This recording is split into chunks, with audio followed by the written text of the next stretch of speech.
Assalamualaikum warahmatullahi wabarakatuh.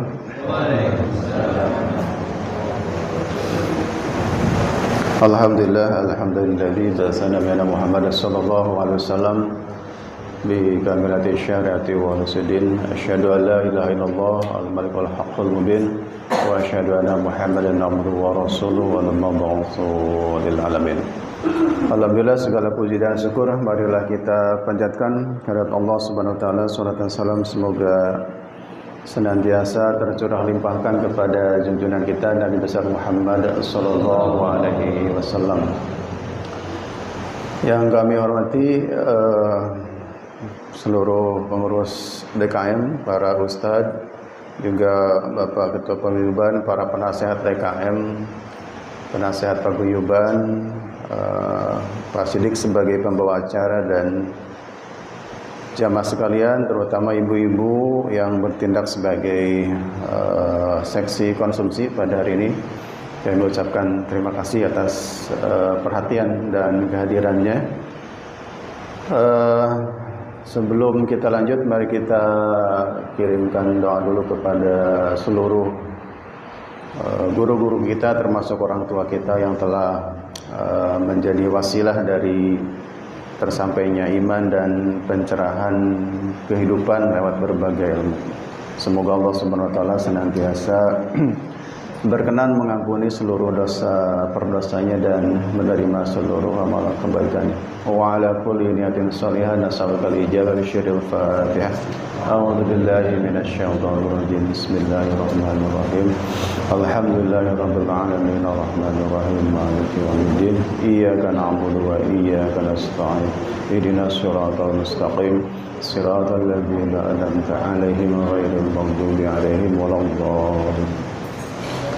Baik Bapak Ibu sekalian, tema kita pada hari ini sebetulnya sangat luas ya. Tadi sudah disampaikan oleh Pak Sidik. Jadi karena beliau Pak Sidik juga ini dari psikologi, tentu lebih paham ya. Jadi psikologi itu ya ilmu tentang jiwa. Jadi mempelajari bagaimana seharusnya kita ini menjadi manusia yang utuh. Kadang-kadang dalam perilaku keseharian kita tidak menampakkan jati diri sebagai manusia. Kalau psikologi ini dibawa ke ranah keluarga, berarti kita mempelajari apa seharusnya yang kita lakukan ya sebagai kumpulan manusia yang berada dalam satu ikatan yang bernama keluarga. Dan segmennya pasti luas Bapak Ibu ya kalau bicara psikologi keluarga, hubungan antara suami istri, antara orang tua dengan anak. Kemudian yang sering dibahas oleh sinetron apa Bu? Hubungan istri dan mertua ya. Keluarga dengan tetangga. Nah, tapi yang banyak dibahas itu tema yang paling menurut saya paling mewakili kali ya. Jadi yang dibahas di sinetron-sinetron itu biasanya istri dan mertua. Padahal sudah ajaran Islam itu sudah sangat jelas tentang hubungan antara anak mantu dan mertua. Nah, ada satu budaya ini Pak Ustadz Yandar yang saya paling sebetulnya kurang suka ya. Jadi di bis dulu zaman saya kuliah itu pengamen itu kalau nyanyi itu yang dibahas itu mertua biasanya itu ya. Sindiran-sindiran pada mertua itu. Mungkin dia karena ditagih kerja atau apa. Itu bahasa-bahasa Sunda, lagu-lagu bahasa Sunda ujung-ujung itu merendahkan mertua gitu. Padahal mertua itu adalah orang tua kita secara hukum. Nah, ini banyak segmen-segmen atau budaya-budaya yang dalam tanda kutip merendahkan mertua, itu salah besar. Mungkin nantilah kita bahas. Baik Bapak Ibu sekalian, ini tentang kita ya, tentang kita, karena ini keluarga itu adalah kehidupan kita dalam keseharian. Bila bulan lalu kita bahas tentang pokok-pokok tujuan keluarga, nah pada subuh hari ini kita bahas justru secara spesifik hubungan ideal antara suami dan istri itu seharusnya seperti apa gitu ya. Baik dari sudut sisi psikologis yang keseharian kita jalankan sebagai manusia, dan apa idealnya menurut agama gitu ya. Nah, kita perhatikan dulu satu pernyataan dari Ustadz Bahtiar Nasir ini yang sebetulnya perlu kita renungkan ya, terutama Pak Asep yang punya anak perempuan ya, saya yang punya anak perempuan, Pak Ustadz Endar, semuanya pasti akan mengalami menikahkan anak. Nah, kita perhatikan baik-baik Bu ya. Materi ini menjadi penting karena orang-orang Indonesia ini kalau menikah modalnya cuma dua, satu cinta, dua kerja. Padahal terlalu banyak kekurangannya. Dan kebanyakan anak muda juga menikah seperti itu. Menjelang pernikahan biasanya orang tua sibuk cari gedung, catering, pelaminan, undangan, urusan seragam. Padahal yang dibutuhkan anak-anak yang menjelang menikah itu adalah psikologi pernikahan, fikih pernikahan, hukum positif pernikahan, psikologi perempuan, kesehatan reproduksi, keuangan keluarga, parenting, psikologi perempuan, masa survival pernikahan usia 1-5 tahun yang sangat bermasalah dan sangat rentan ini. Tapi kebanyakan orang tua, nah kamu cinta sama dia, iya dia udah kerja, sudah bungkus gitu. Ini bahaya. Apalagi anak laki-laki juga tidak dididik dengan baik menjadi seorang suami, sehingga dia tumbuh seperti rumput ilalang yang tanpa pembinaan bagaimana menjadi seorang pemimpin dalam rumah. Saya mau tanya sama Bapak Ibu, berumah tangga itu berat apa mudah?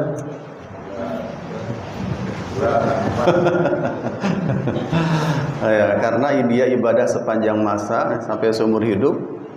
Tetapi kebanyakan dari kita ya berkaca pada pengalaman terdahulu juga ya, kebanyakan nikah itu rata-rata modalnya nekat semua kan. Kemudian belajarnya sambil jalan gitu kan. Nah, sekarang kita sudah semakin dewasa dan perkembangan ilmu sudah semakin bagus. Nah, kita harus mencoba menularkan hal yang baik kepada anak-anak kita ya. Jadi bagaimana anak-anak kita ini bisa dididik sebelum menjalankan biduk kehidupan rumah tangga yang berat itu mentalnya minimal sudah terbangun atau ilmunya lah minimal sudah terbangun. Cuman saya Bapak Ibu memperhatikan dan ini banyak dikonfirmasi oleh para ahli, anak-anak muda kita sekarang itu mohon maaf ya, kalau perempuannya mereka lebih duluan jagoan dandan daripada tumbuh mentalnya, betul kan? Bikin alis sudah jago, masker, skincare sudah. Tapi giliran disuruh mencuci piring aja susah. Bangun tepat waktu subuh itu menularkan kebiasaan baik. Mental seperti itu sangat butuh proses. Kalau belajar dandan kan tinggal setel YouTube selesai gitu kan. Tapi kalau untuk belajar mental, belajar fisik, belajar psikologis itu sangat butuh waktu. Anak-anak cowoknya, apalagi kalau didikannya misalnya lebih banyak dimanjakan oleh orang tuanya, lebih dulu jago nyetir motor, nyetir mobil gitu ya, atau install ini main game itu, padahal ada game yang lebih berat, yaitu game namanya game rumah tangga dan dimainkannya harus seumur hidup. Nah, coba anak-anak seperti itu kemudian jadi suami dari anak kita. Kira-kira mental kita seperti apa? Sebagai ayah gimana? Ngeri kan? Oleh karena itu maka pembinaan sejak dini terhadap anak kita yang kuat mentalnya dan ujung-ujungnya mau membela agama, melahirkan generasi muda yang lebih bagus, itu harus segera kita pikirkan. Sepakat ya dalam dalam konsep ini atau dalam konteks ini kita sepakat bahwa kita harus sama-sama membangun atau mendidik anak-anak kita menjadi memiliki mental yang lebih bagus gitu ya. Ini sudah pernah kita bahas bahwa tujuan pernikahan itu kan sangat mulia, sangat tinggi ya. Bismillahirrahmanirrahim. Wa min ayatihi an khalaqalakum min anfusikum azwajan litaskunu ilaiha wa ja'ala bainakum mawaddatan wa rahmah. Jadi intinya tanda-tanda kekuasaan Allah itu adalah bahwa Allah menciptakan pasangan-pasangan untukmu dari jenis dirimu sendiri agar kamu merasa tentram. Jadi dengan menikah itu kita dituntut agar bisa menjadi tentram kepada pasangannya dan kemudian menjadikan rasa cinta dan kasih sayang. Nah, gitu ya. Jadi pertama-tama ketika kita menikah itu tentu saja supaya tenang. Tapi kemudian protes, kok tenang Pak? Dalam perjalanan kok kita lebih banyak berantemnya misalnya. Nah, berarti ada masalah apa? Gitu. Ada masalah apa? Ternyata itu adalah proses Bapak Ibu sekalian yang saya pahami ya. Jadi usia pernikahan 1 sampai 5 tahun itu memang masa-masa yang berat, sering dikonfirmasi oleh para ahli. Tetapi perjalanan waktu, ketika kita mulai merasakan suami kita itu bertanggung jawab, menjadi pribadi yang lebih dewasa, kemudian istri kita juga menjalankan kewajibannya dengan sepenuh hati, kasih sayangnya berasa. Nah, ujung-ujungnya nanti ketika melewati masa-masa berat di awal pernikahan, rasa cinta dan kasih sayang itu kemudian akan terasa semakin kuat, terasa semakin berasa, terasa semakin nyata gitu ya di dalam kehidupan. Nah, kalau awal-awal biasanya itu sangat berat ya, seperti disampaikan oleh Pak Ustadz Bahtiar Nasir tadi, usia 1 sampai 5 tahun itu masa-masa lajangnya itu masih mengikat kuat, masih ingat dengan mantan-mantan gitu kan, masih ingat dengan kehidupan-kehidupan di masa remaja gitu. Itu kemudian mengikat dan perlu diurai pelan-pelan untuk menjadi pribadi yang lebih bagus. Nah, kemudian bagaimana supaya rasa tentram, rasa cinta dan rasa kasih sayang itu muncul dan terpelihara? Jadi gimana caranya agar rasa sayang dan rasa kasih sayang, rasa cinta itu kemudian cepat muncul gitu ya, bukan hanya konfliknya saja, bukan hanya hawa nafsunya saja, tetapi kemudian betul-betul yang dijanjikan Allah itu datang, tentram dan kasih sayang. Nah, pertama, ini ada beberapa tips dari ahli psikolog dan kemudian saya coba ramu dengan beberapa dalil dalam agama Islam ya. Di antaranya, yang paling penting Bapak Ibu sekalian, jadi kita harus memastikan bahwa suami dan istri itu mengenal Allah dan takut kepada Allah. Ini nyanya salah ya, mestinya pakai gede ini nyanya. Dan takut kepada Allah gitu ya.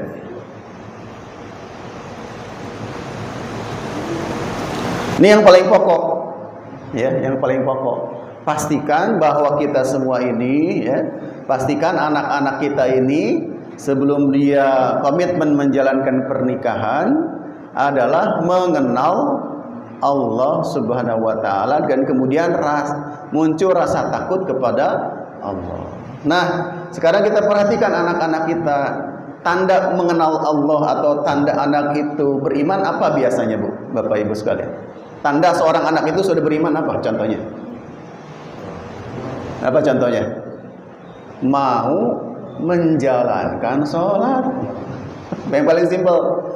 Kalau Bapak Ibu memperhatikan anak, sholatnya masih bolong-bolong atau sholatnya harus masih disuruh, itu berarti dia itu belum mengenal Allah, belum merasakan kehadiran Allah di dalam dirinya. Ya kalau dia tanpa disuruh tapi misalnya agak lelet-lelet, kita perhatikan aja misalnya di belakang, dia agak lelet tapi ujung-ujungnya sholat, berarti kan itu sudah muncul imannya ya, dia hanya sedang berperang dengan kemalasannya. Tetapi yang paling bahaya itu kalau waktu kita suruh dia jalan, kita diem aja, dia nggak menjalankan. Nah, ini berbahaya. Berarti anak kita ini belum mengenal Allah Subhanahu wa ta'ala. Karena kalau sudah mengenal Allah, minimal dia mau menjalankan sholat, minimal ya Pak.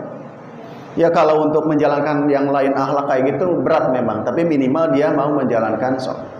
Nah, itu ya, mau menjalankan sholat.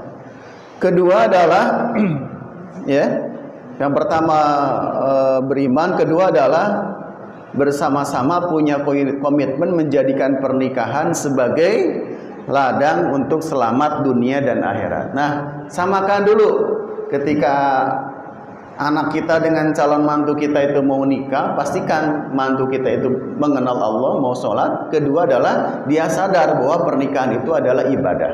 Nah, itu nanti interview dengan calon mantu itu kayak gitu Bapak Ibu. Jadi kita perhatikan, tanya, anak ini kira-kira menjalankan sholat apa enggak? Kedua, dia sadar enggak bahwa pernikahan itu ibadah? Nah, kalau dia sudah sadar bahwa pernikahan itu ibadah, maka dia akan siap dengan segala konsekuensinya, termasuk lelahnya, beratnya, dan sebagainya. Seperti halnya kita berjihad di jalan Allah kan berat gitu ya. Nah, begitu juga pernikahan. Jadi pastikan nih, anak kita ini sadar gak ini gitu, bahwa pernikahan itu apa dari perspektif dia. Karena kadang-kadang dia mau nikah itu karena udah capek pacaran dan sebagainya gitu, alasannya itu macam-macam. Nah, ini perspektifnya harus kita ubah. Kenapa saya membahas ini? Ya karena rata-rata orang PGP itu banyak diantara kita yang sudah punya anak SMP, anak SMA itu kurang lebih 65 tahun atau maksimal 10 tahun sudah minta dinikahin nanti Bapak. Ya, jadi kita harus siap, harus siap gitu ya, harus siap. Apalagi yang punya anak perempuan yang pertama. Pak Hari anak perempuan berapa ya? Perempuan semuanya rata-rata siap-siap gitu. Oke, yang pertama itu ya. Ini jelas sudah pernah kita sampaikan sebelumnya dalam surat At-Tahrim ayat 6 tentang ini ya, tujuan pernikahan itu ya adalah pelihara dirimu dan keluargamu dari api neraka. Jadi kita menikah itu supaya terhindar dari perbuatan zina, dari perbuatan maksiat ya, agar kemudian terhindar dari api neraka dan masuk ke surganya Allah Subhanahu wa taala. Itu yang paling pokok. Itu yang pertama Bu ya. Jadi ketika supaya kita dalam pernikahan itu tentram, tenang, adalah pastikan kita dan istri kita atau dengan suami kita itu kita sudah mengenal Allah dan timbul rasa takut kepadanya. Yang kedua adalah supaya kita merasa tentram, merasa penuh kasih sayang pada saat menjalankan pernikahan adalah ini, harus saling mendoakan. Pak Gun, kapan terakhir doain istri? Nah, kita harus saling mendoakan. Jangan pakai doa Robbana atina fid dunya hasanah wa fil akhirati. Itu enggak salah, cuman harus spesifik kali-kali. Ketika suami berangkat kerja, suka mendoakan enggak di belakang? Suka mendoakan enggak Bapak Ibu, ibu-ibu? Mendoakan, ya Allah, mudah-mudahan suami saya di perjalanan lancar dan sampai tempat tujuan, juga di pekerjaannya dilancarkan semuanya, gitu kan? Minimal kita mendoakan seperti itu. Kalau ibu-ibu yang agak sedikit cemburuan, ya Allah, mudah-mudahan suamiku matanya dijaga dari penglihatan yang tidak baik. Gitu. Nah, suami nggak apa-apa, ibu-ibu kan hak ibu ya. Kalau ibu takut suaminya terlalu ganteng kan di cantol orang, ya nggak apa-apa, titipkan kepada Allah. Gitu kan. Ya, suami saya nggak ganteng Pak, cuman matanya aja gitu. Matanya aja gitu. Padahal ibu-ibu saya mau tanya, kalau suami dan istri pergi ke mall, yang matanya jelalatan itu siapa?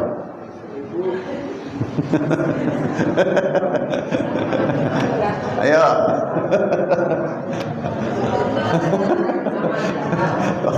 Ayo, kan diskusi ya Pak, kasih diskusi nanti.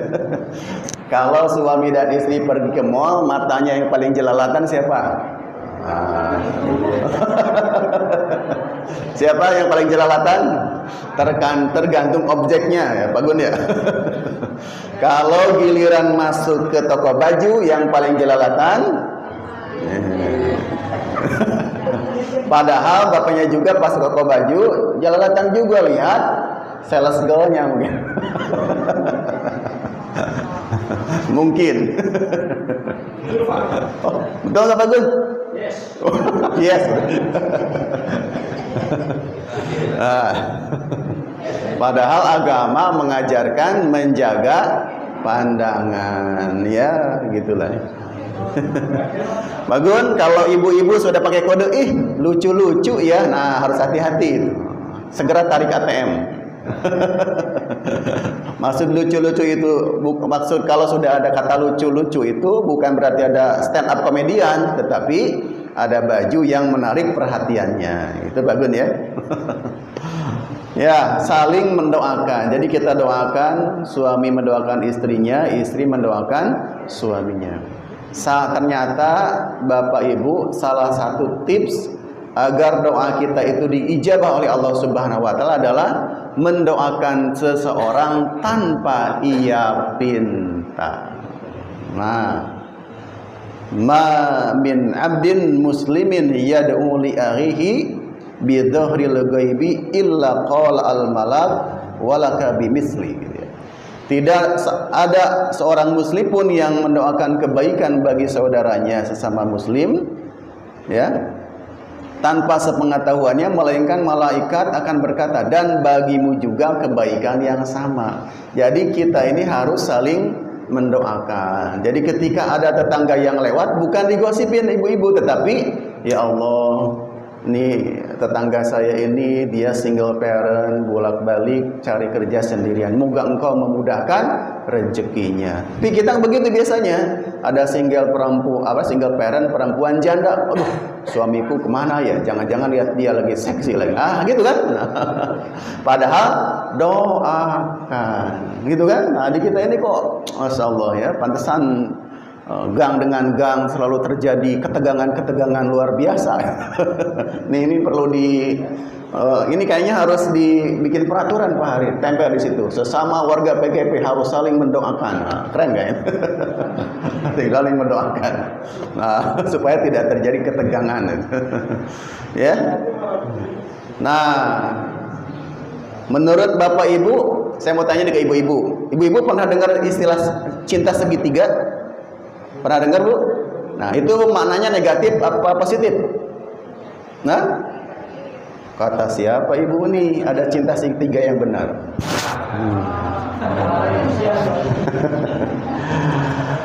Cinta segitiga yang benar tuh ini sebuah bukti nyata kalau kita mencintai seseorang adalah dengan sering-sering mendoakannya. Jadi kalau ibu jarang mendoakan suami, itu bukti kalau ibu kurang cinta sama suami.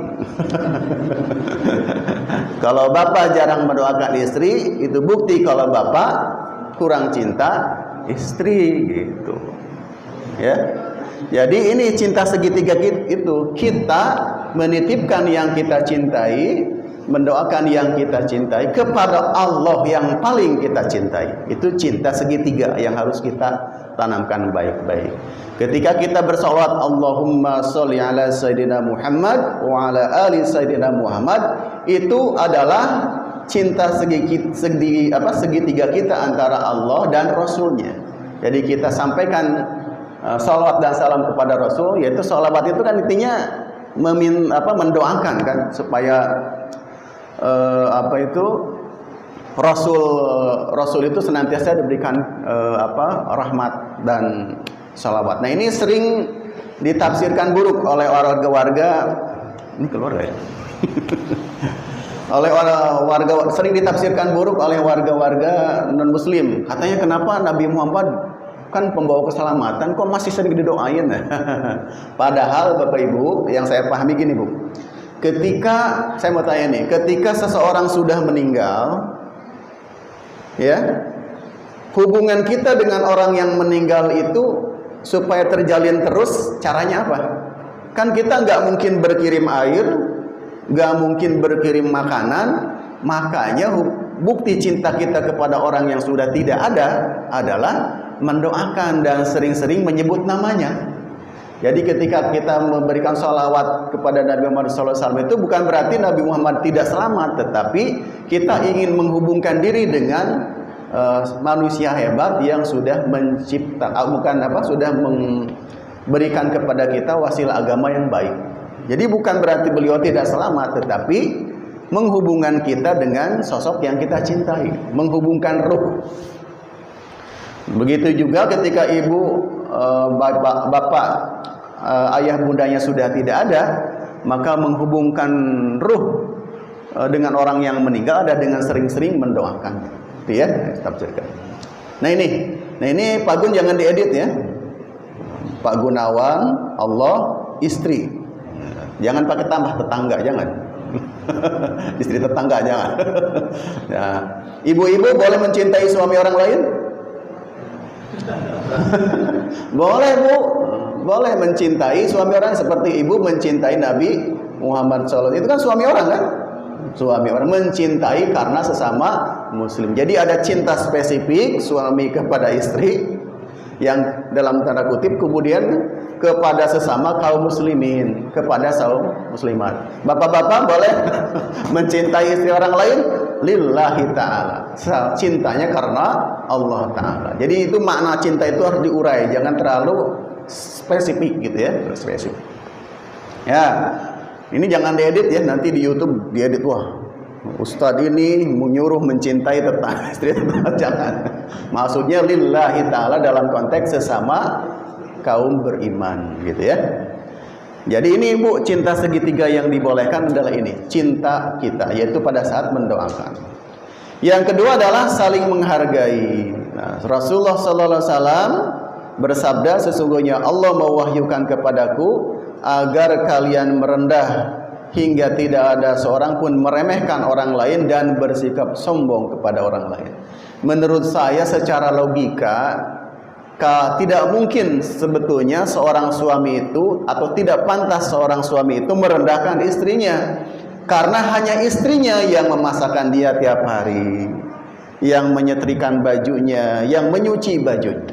Begitu juga seorang istri tidak mungkin merendahkan suaminya, karena tiap hari suaminya lah yang menjamin misalnya nafkahnya, keselamatannya dan lain sebagainya. Karena si suami itu tidak dimasakin oleh istri tetangganya, betul kan? Tidak disetrikain baju oleh istri tetangga. Oleh karena itu tidak mungkin secara logika sepantasnya seorang suami itu merendahkan istrinya. Begitu juga tidak pantas seorang istri merendahkan suaminya karena dia tidak minta nafkah kepada tetangganya. Tetapi dalam keseharian kadang-kadang kalau kita kesel, ke suami itu nggak mau senyum malah manyun, ke suami tetangga lewat disenyumin, betul nggak? Gara-gara hari ini bapaknya tidak bawa duit, giliran dia bangun nggak dimasakin, nggak apa-apa. Tapi giliran ibu-ibu lagi bersih-bersih halaman, ada suami tetangga lewat, kemana Pak? Ramah banget. Dan yang di rumah dicuekin. Nah, itu kan kadang-kadang kita tidak adil dalam kehidupan. Kegagalan dia tidak membawang hari ini, kemudian kita hukum dia dengan perbuatan yang tidak menghargai. Nah, itu tidak. Padahal di hari-hari sebelumnya, puluh-puluh tahun sebelumnya, dia sudah banyak berbuat baik kepada kita. Nah, kadang-kadang kurang. Begitu juga suami kepada istrinya, gitu ya. Gara-gara tidak dimasakin hari ini, manyun, marah, ya. Tapi ketika istri tetangga lewat, dia bersikap baik. Nah, itu sikap-sikap kalau kita sudah punya hati nurani, itu malu sendiri biasanya kalau ada perbuatan seperti itu. Nah, ini ada sebuah kisah yang mengharukan, bukan mengharukan, ya, perlu kita contoh ya. Jadi dulu dalam sebuah obrolan gitu ya, antara Bilal bin Rabah dan Abi Dzar bersama sahabat yang lain, Abi Dzar itu berpendapat tentang sebuah peperangan. Nah, jadi menurut Abi Dzar peperangan ini harus strateginya gini. Nah, kemudian pendapat Abi Dzar ini dibantah oleh Bilal bin Rabah. Tidak seperti itu salah katanya. Nah, kemudian Abi Dzar naik pitam itu. Kamu ngapain? Anak wanita kulit hitam pakai berani bantah-bantah pendapat saya. Bilal bin Rabah kemudian marah. Saya akan adukan apa yang kamu lakukan ini atau apa yang kamu katakan itu kepada Rasul. Akhirnya karena sudah disebut sebagai turunan wanita kulit hitam. Akhirnya Bilal bin Rabah itu mengadu kepada Rasul. Tiba-tiba Abi Dzar ngikutin dari belakang gitu. Mungkin dia menyesal. Sampai-sampai dalam hadis disebutkan Bapak Ibu mendengar laporan dari Bilal bin Rabah itu ketika sahabat salam, para sahabat itu seolah-olah Nabi itu saking marahnya tidak jelas apakah menjawab salam atau tidak. Karena mendengar perkataan dari Bilal bin Rabah menyebut dia sebagai anak turunan kulit hitam, maksudnya merendahkan, gitu ya. Sampai kemudian dalam hadis Rasul berkata, "Wahai Abi Dzar, engkau telah menghinakan Bilal bin Rabah dengan merendahkan ibunya. Di dalam dirimu terdapat sifat jahiliyah." Sampai Rasul seperti itu. Jadi nanti ketika dalam pernikahan, dalam perjalanan hidup, jangan pernah bapak ibu lagi marah sama suami, nyangkut-nyangkut bawa ibu dan bapaknya. Atau bapak ketika marah sama istrinya, jangan ketika marah nyangkut-nyangkut bawa ibu bapaknya. Karena ini sudah dicontohkan Rasul begitu marah Rasul. Kemudian dalam hadis lain, tidaklah seseorang merendahkan diri di hadapan Allah, melainkan Allah akan mengangkat derajatnya.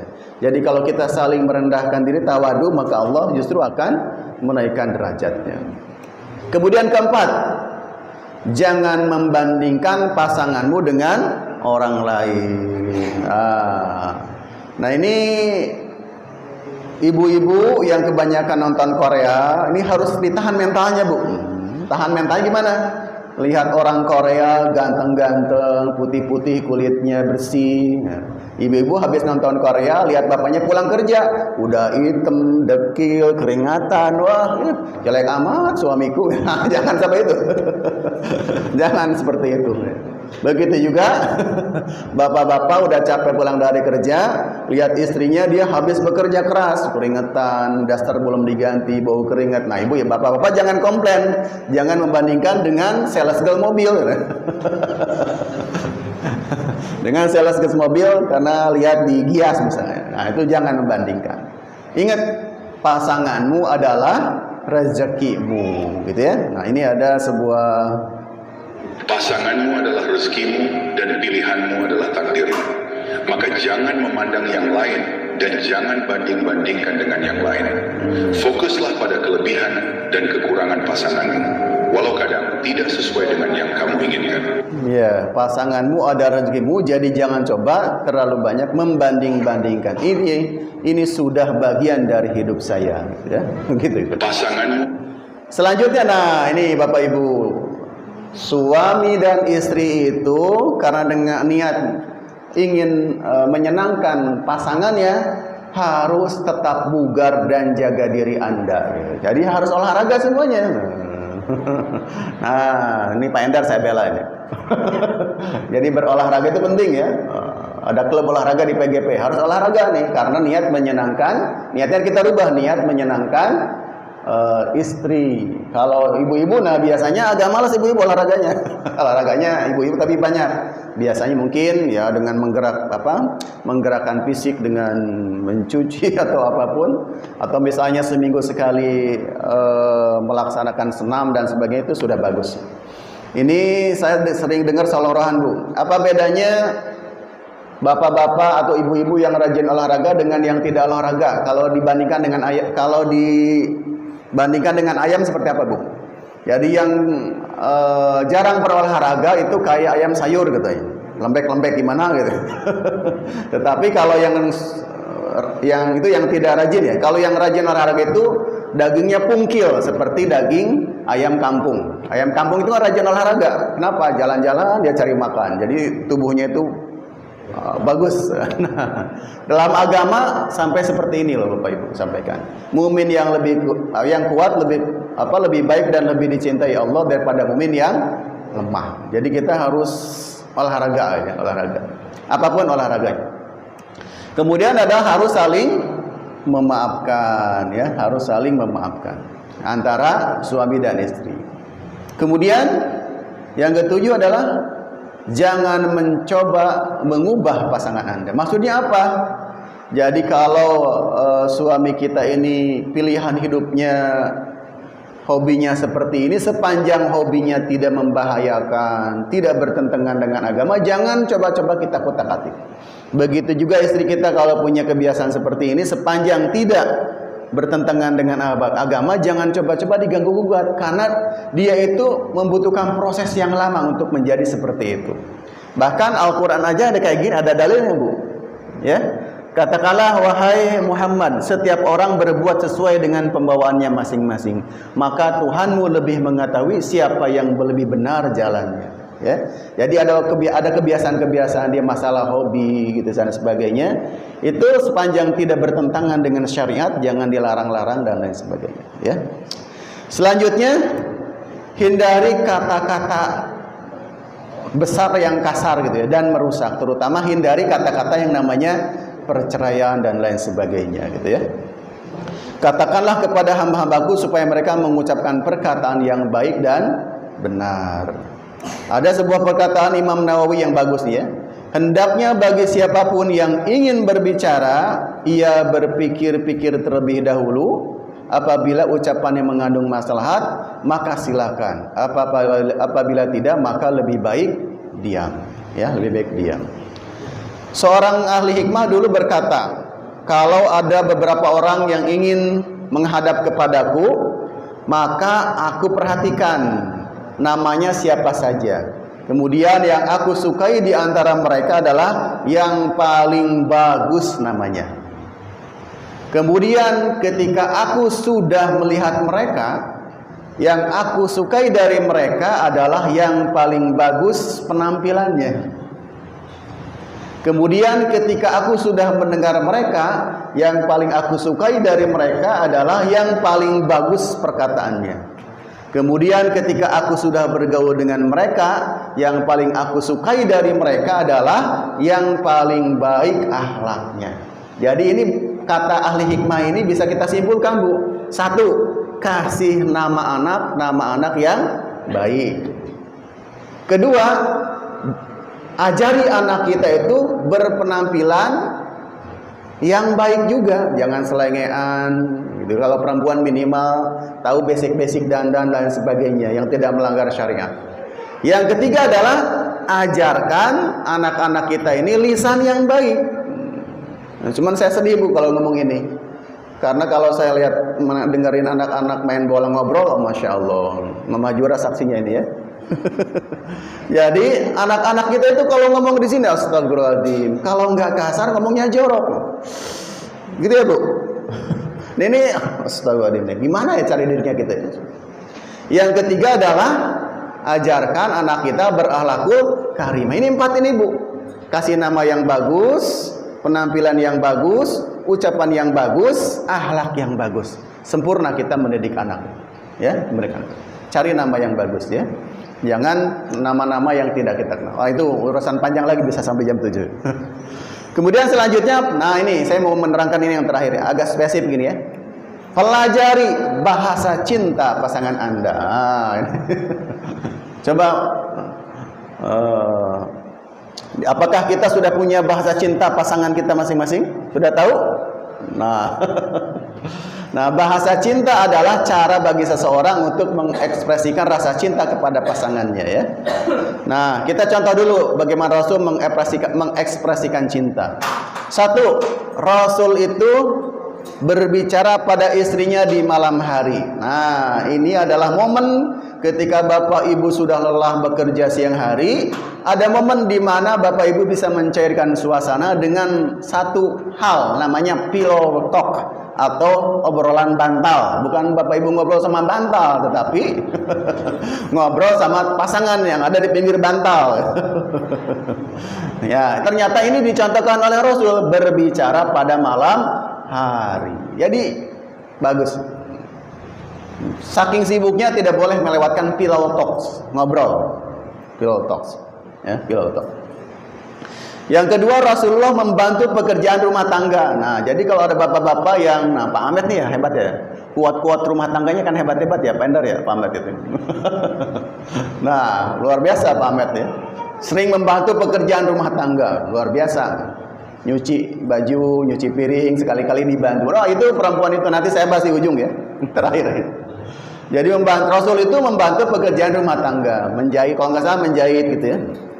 Kemudian Rasul juga mengungkapkan cinta secara verbal kepada Siti Aisyah. Beliau mengucapkan ya Humairah gitu ya. Ada aku cinta padamu dan sebagai bahasa-bahasa seperti itu. Kemudian Rasulullah tidak pernah membenci istrinya. Maksudnya apa? Ini hadisnya nih ya. Janganlah seorang mukmin benci kepada seorang wanita mukminah, maksudnya istrinya, jika ia membenci sebuah perbuatan, ya, sebuah sikap istrinya, maka ia akan ridho dengan sikap yang lainnya. Contoh, Rasul itu punya istri, istrinya itu adalah putra dari Umar bin Khattab, Hafsah ya, Hafsah. Nah, beliau ini sifatnya agak keras gitu ya. Tetapi beliau itu pintar, rajin. Memahami agama itu cepat gitu. Nah, Rasul itu mungkin dalam tanda kutip sabar dengan sifat kerasnya karena turunan dari ayahnya, tetapi cinta kepada istri ini karena sangat mudah paham agama. Nah, jadi kita juga tidak boleh membenci istri atau suami kita karena perbuatan satu hal yang tidak kita suka. Lihat perbuatan-perbuatan yang lainnya. Kemudian Rasulullah tidak pernah memukul istrinya. Nah, ini adalah laki-laki paling pengecut yang ada di dunia kalau dia suka mukul istrinya. Kemudian Rasulullah sering menghibur kesedihan istrinya.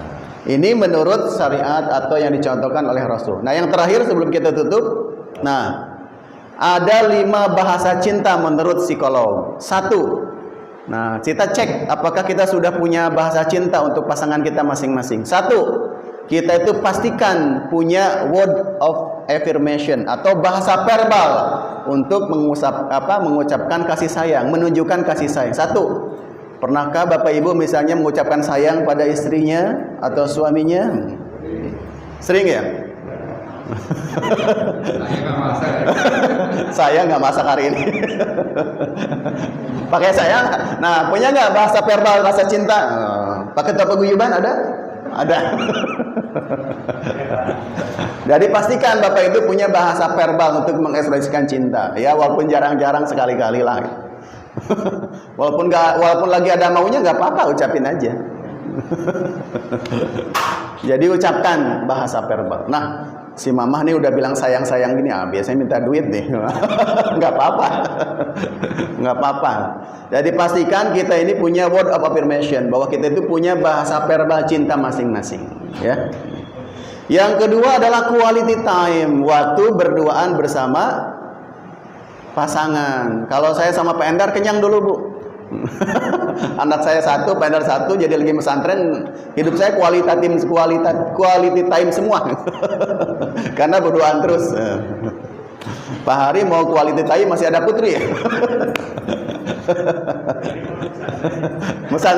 Mau pesantren ini. Quality time. Jadi sisihkan waktu berduaan dengan pasangan. Mau naik motor berdua kemana gitu ya, terserah dah. Ke pasar gitu. Si bensin.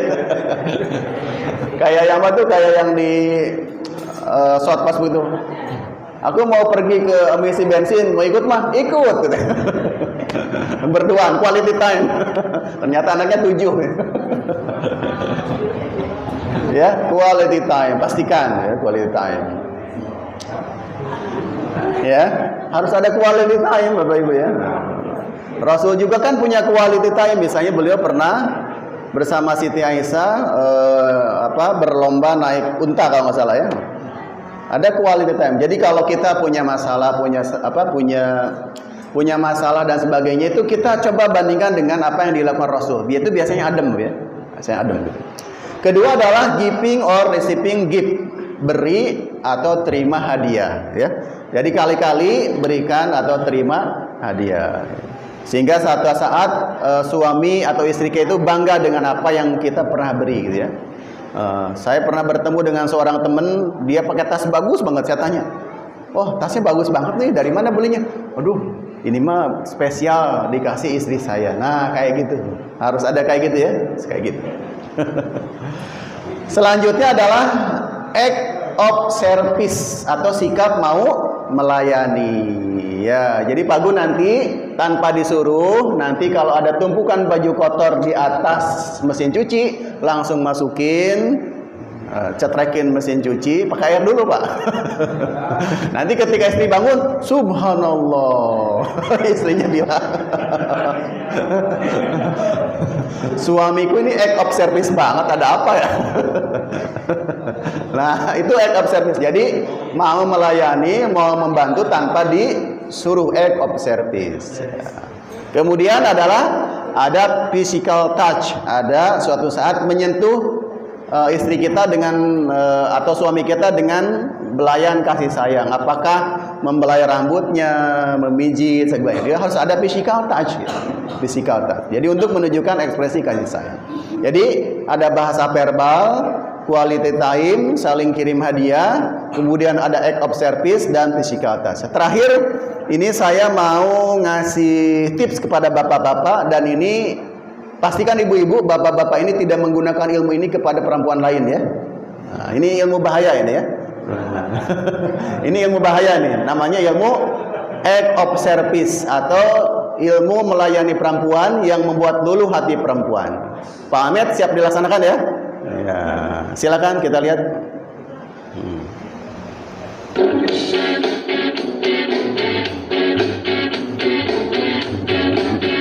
Ya, dibukain pintu. Kalau kepedesan cepat-cepat dikasih air. Cuek tapi perhatian gitu. Mau kejedot dihalangin mejanya gitu ya.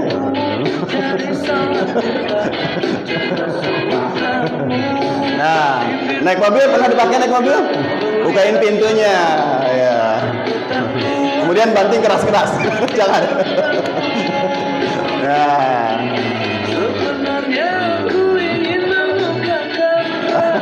Kan? Nah, catatan tanda kutip tidak boleh dipakai untuk perempuan lain.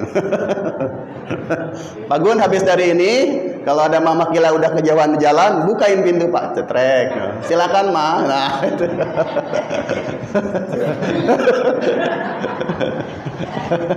Nah, itu namanya acts of service. Selama ini kan ibu-ibu yang menyervis bapak-bapaknya, sekarang sekali-kali bapaknya yang menyervis ibunya dengan baik. Insya Allah luluh ibunya itu. Luluh hatinya itu. Ya, baik Bapak Ibu, demikian yang bisa saya sampaikan. Mohon maaf apabila ada banyak kekurangan, ada candaan dan lain sebagainya. Intinya kita itu mau berbuat baik dengan siapa lagi kalau bukan dengan pasangan kita, gitu ya. Oleh karena itu, mulai kita perbaiki pelan-pelan kehidupan kita ya, supaya kita mendapat ridho Allah Subhanahu wa taala. Pak Sidik, kalau mau diskusi silakan, atau mau selesai juga mungkin karena sudah siang. Tapi ini sebetulnya siang itu karena matahari aja. Karena jam 6-nya belum sebetulnya. Demikian, billahi taufiq wal hidayah. Wassalamualaikum warahmatullahi wabarakatuh.